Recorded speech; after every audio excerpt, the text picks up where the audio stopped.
네. 아무튼 유능한 지방 일꾼들, 민생 일꾼들을 국민들에게 선택받을 수 있게 최선을 노력을 하도록 하겠습니다. 네, 알겠습니다. 오늘 말씀 여기까지 듣겠습니다. 고맙습니다. 네, 감사합니다. 예, 지금까지 최이배 민주당 비상대책위원이었습니다.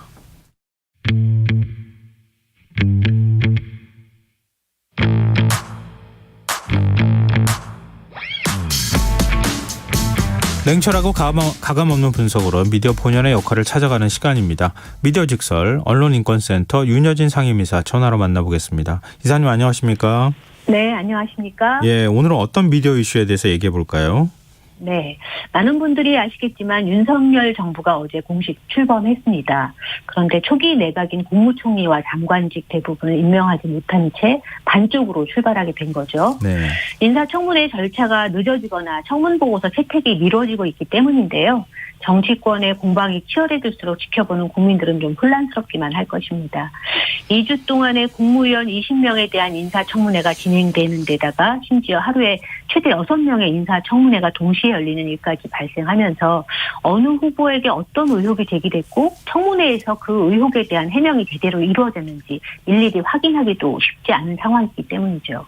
이런 시기에 가장 중요한 게 아마 바로 언론의 역할일 것입니다. 그래서 오늘 미디어 직설 코너에서는 인사청문 전국에서 언론이 과연 검증이란 역할을 제대로 하고 있는지 또 역으로 우리가 언론을 좀 검증해보는 시간을 갖고자 합니다. 네. 이렇게 말씀하셨으니까 제가 좀 질문 드릴 수밖에 없는데요. 인사청문 전국에서 우리 언론 제 역할을 했다고 보십니까?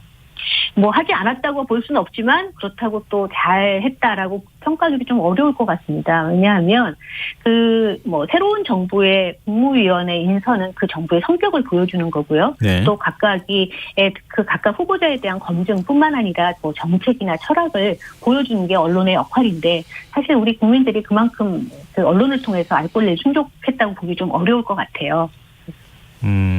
근데 지상파 언론이 검증에 좀 소극적이었던 거 아니냐 이런 지적도 나온다고 하더라고요. 네, 있습니다. KBS하고 SBS가 한동훈 법무부 장관 후보자의 부모 찬스 논란에 좀 소극적인 태도를 취했다는 지적이 있습니다. 네. 이 얘기하기에 앞서서 이제 한겨레가 지난 4일 한 후보자 딸이 엄마 친구가 임원인 모 기업에서 노트북 50대를 후원받아서 복지관에 기부한 정황을 보도했죠. 그 이후 한 후보자는 딸이 광고성 인터뷰 기사, 그다음에 약탈적 학술지 논문 투고 등 대학 입학을 위한 스펙을 쌓았다는 의혹이 쏟아졌습니다. 이에 대해서 한 후보자는 관련 의혹을 제기한 한겨레를 고소했습니다. 그런데 KBS 같은 경우에 한동훈 후보자를 검증을 했지만 네. 한동훈 후보자가 조합 아파트를 산 방법은 또 하나는 근저당 설정된 비슷한 거래가 다수 발견됐다라는 검증 기사가 나오긴 했습니다. 그런데 이와 관련해서 보면 이제 부모 찬스와 관련되든지 자녀 의혹 같은 경우는 나오지 않았거든요. 그래서 KBS나 SBS 메인 뉴스에서 이런 보도를 찾아볼 수 없었는데 이것은 이제 그 전에 정호영 보건복지부 장관 후보자의 아빠 찬스 논란을 적극적으로 다뤘던 것과는 좀 대조적이라는 지적이 나오고 있습니다. 이사님은 왜 이런 보도 태도를 취했다고 보십니까? 네, KBS와 SBS가 한동훈 후보자 자녀 의혹을 왜 보도하지 않았는지 정말 모르겠어요. 근데 그동안 다른 장관 후보자 자녀에 대한 의혹을 짚어주던 언론이 한 후보자 자녀 의혹만 보도하지 않은 것은 혹시 핵심 권력자에 대해서 눈치 보기를 한 거 아니냐라는 의심이 든다고 볼 수 있겠습니다. 사실 위법성이 드러나지 않았지만 지금까지 한 후보자 자녀와 관련된 의혹은 특권층의 문제거든요. 일반 국민들은 한 후보자 자녀에게 해줬던 것처럼 한 후보자가 본인의 자녀에게 해줬던 것처럼 스펙을 만들 수 없죠.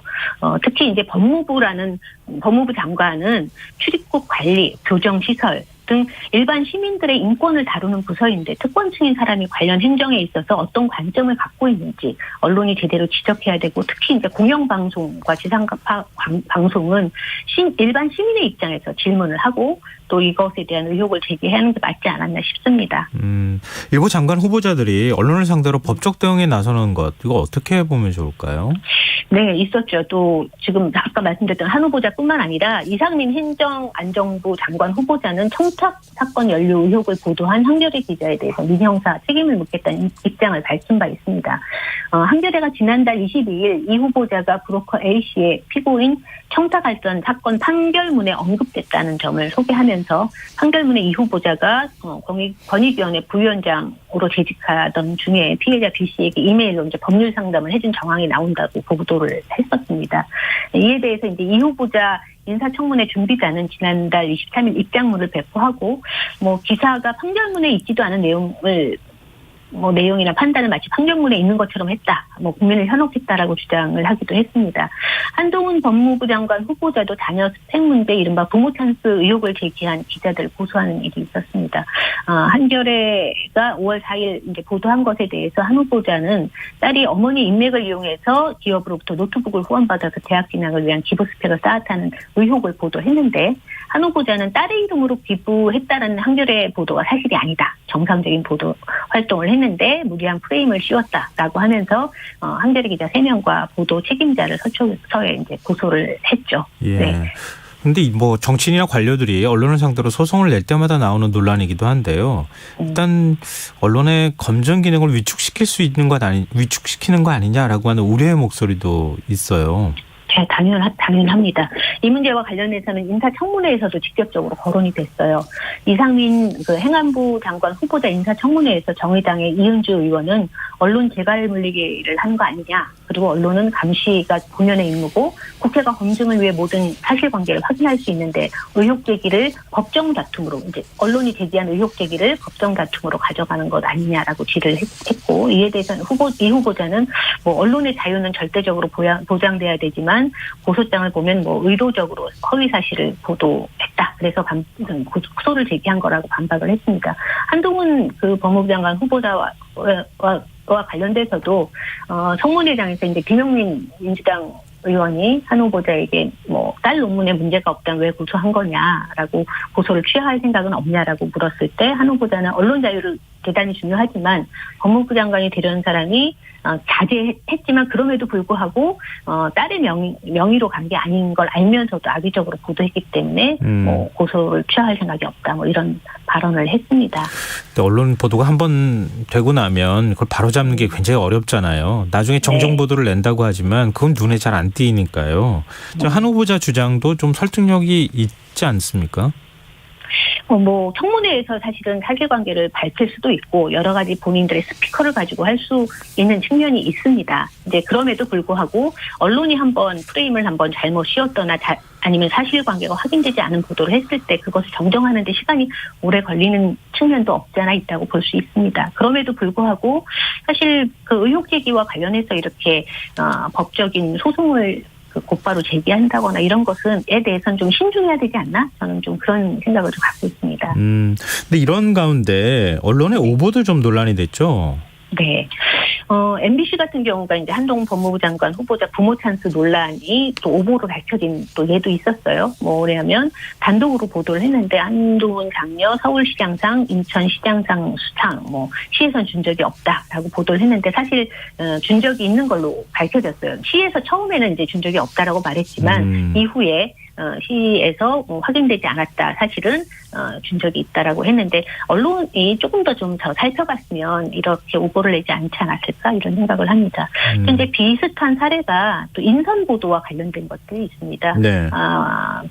조선일보가 이제 3월 14일 날 이제 새 정부 총리의 김부겸이 유임 검토라는 제목으로 보도를 했는데 네. 김 총리가 유임된다면 코로나가 어느 정도 안정 단계에 접어들 것을 전제로 6, 7개월 재직 이런 보도가 된 적이 있습니다. 그런데 이제 양쪽이 모두 부인하면서 해프닝으로 끝난 적이 있습니다. 이런 보도가 나올 때는 사실 출처가 제대로 밝혀지지도 않고 또 정치권과 인수위 주변 핵심 소통들의 말을 종합하면 이런 식으로 표현되는 경우가 많은데 당사자 확인을 거치지 않거나 부인해도 일단 들으면 쓰는 분위기가 있는 것도 사실 이런 문제인 것 같습니다. 근데 기자들 사이에서 인사특종하는 거 굉장히 어려운 일이다 이렇게 또 얘기하지만 정반대로 특종이 아니라 오보로 밝혀지는 경우도 그렇죠. 굉장히 많잖아요. 맞습니다. 네. 이게 또 어떻게 봐야 됩니까?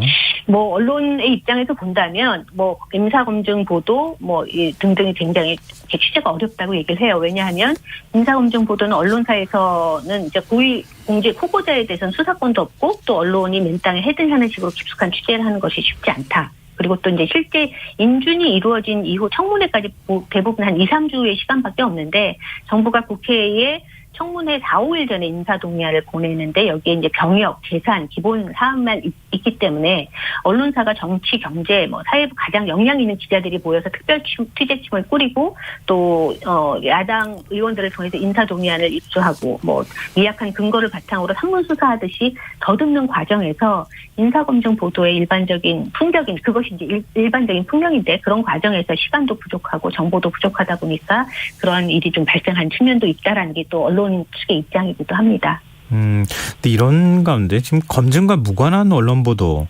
네. 일종의 검증에 초점을 흐린다고 해야 되나요? 그런 지적도 있어요. 네, 맞습니다.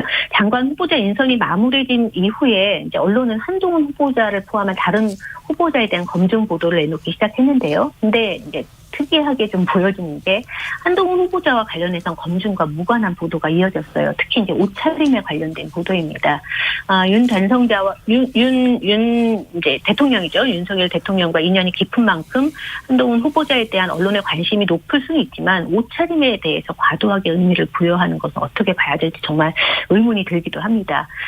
민주언론시민연합은 4월 한 달간 한동훈 후보자 옷차림이 언급된 보도를 이제 살펴봤는데요. 네. 기사에서 보면 조선일보 같은 경우에 뭐 칼주름, 안동훈, 색색 블레이저, 메르켈, 패션이 메시디다. 그러니까 유일했지만 포털 사이트 네이버에서 검색된 온라인 기사는 40여 건에 달하기도 합니다. 이들 기사는 네이버 언론사별 랭킹 뉴스 상위에 오를 정도로 많이 읽혔고요. 언론이 권력 감시 역할에 소홀하고 또 장관 후보자를 온라인에서 잘 팔릴 기사감으로 바라볼 때 대중 관심을 어디로 쏠리게 할지 사실 좀 우려가 되는 사례로 꼽혀지기도 합니다. 글쎄요, 이게 어떻게 봐야 될지. 법무부 장관 후보자 패션이 이렇게 화제가 되는 거를 거의 본 적이 없는 것 같은데, 지금 저희가 긍정적인 측면, 부정적인 측면 다 얘기하고 있지만요. 인사청문 검증 보도 좀 긍정적으로 평가할 만한 부분은 없을까요? 네, 그것도 있습니다. 지난달 이제 3일 한덕수 국무총리 후보자 내정과 10일, 13일 두 차례에 걸친 내각 인선 발표 이후에 국무위원 후보자에 대한 각종 의혹을 언론이 통해서 이제 발표를 했습니다. 언론이 보도를 했는데요. 특히 이제 정호영 보건복지부 장관 후보자는 자녀들의 의대 편입, 병역 특혜 의혹이 연일 불거졌는데 정 후보자의 경우 대통령직 인수위원회 인사검증 동의서를 내고 바로 다음 날 장관 후보자의 지명 발표돼 하루 검증을 거친 사실이 이제 언론 보도를 통해서 드러났죠. 그래서 언론이 총리와 장관 후보자에 대한 검증뿐만 아니라 인수위의 인사검증을 검증한 역할을 또 한 셈이기도 합니다. 네, 알겠습니다. 오늘 여기까지 하겠습니다. 지금까지 미디어 직설 언론인권센터 윤여진 상임이사와 함께했습니다. 고맙습니다. 네, 감사합니다. KBS 라디오 김성환의 시사 여기서 1부 순서 마무리하고요. 전 11시 정각 2부에 다시 오겠습니다.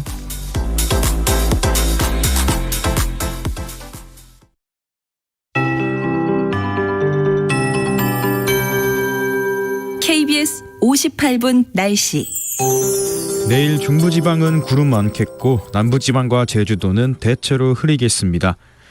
아침부터 늦은 오후 사이 경북 남부 동해안과 경남권 동해안, 제주도에 빗방울이 떨어지는 곳이 있겠고 전남 동부 내륙과 경남 서부 내륙에는 늦은 오후에 5mm 내외의 소나기가 오는 곳이 있겠습니다.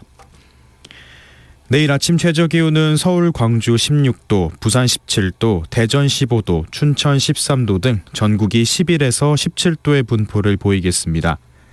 낮 최고 기온은 서울, 대전 27도, 전주 26도, 대구 24도, 강릉 19도 등 전국이 17에서 28도의 분포를 보이겠습니다. 내일 전국의 미세먼지 농도 전 권역이 좋음에서 보통으로 예상됩니다.